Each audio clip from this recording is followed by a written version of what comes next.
Welcome back in. Well, Needham and Milton football met last week for the first time in 3 years. The Rockets were seeing a different look from the Wildcats, however, as Steve Dembowski was named the new Milton coach back in March. The Rockets had to prepare for Dembowski's up-tempo spread offense, and I can tell you this game did not disappoint from a scoring standpoint. Let's hit the highlights now and see how.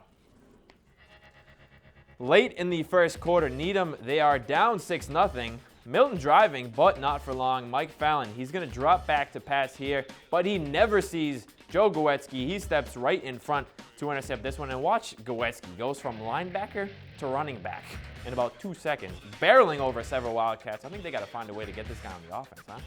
Rockets take that turnover and they turn into points. Foley hands off to Jared Sklar, the actual running back.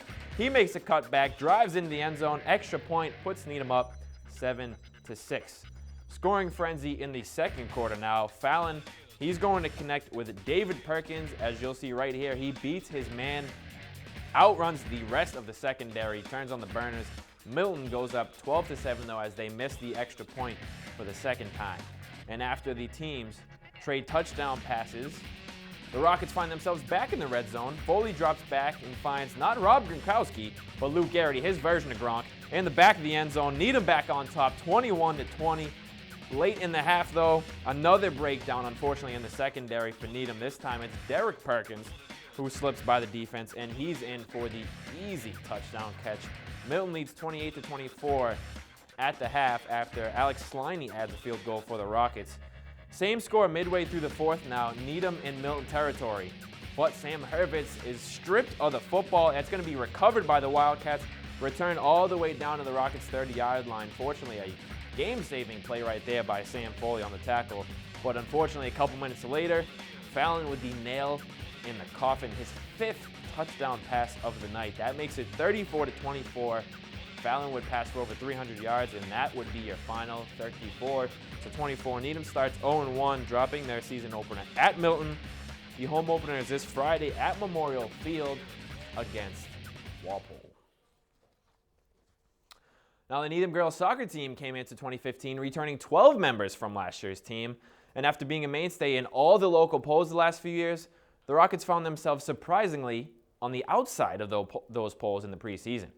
But that certainly didn't slow down the play of the girls, as they began the season with 2 road victories over Brookline and Wellesley last week before heading into the home opener yesterday against Framingham. Let's jump to those highlights for you now. Opening minute of the game, Needham with a corner kick. Emma White's going to take it and kick it in for the Rockets. It's going to trickle through, but it finds the head of Emma Spector for the tally. Needham up 1-0 early, and they were just getting started. A few minutes later, ball sent in here by Needham. Rachel Kingston, she's going to chase it down. She takes it down the right side here, as you'll see, and fires a beautiful strike right to the top corner. I can tell you for sure I can't do that. More to come from Kingston, though. That makes it 2-0. Late in the half, Hannah Smith, the freshman, she gets in on the action, takes the ball, the through ball here, and sends a shot to the near post for the goal. That makes it 5-0 Rockets. That's just at halftime. Early in the second half, we will now move. Kingston again, I mentioned her earlier.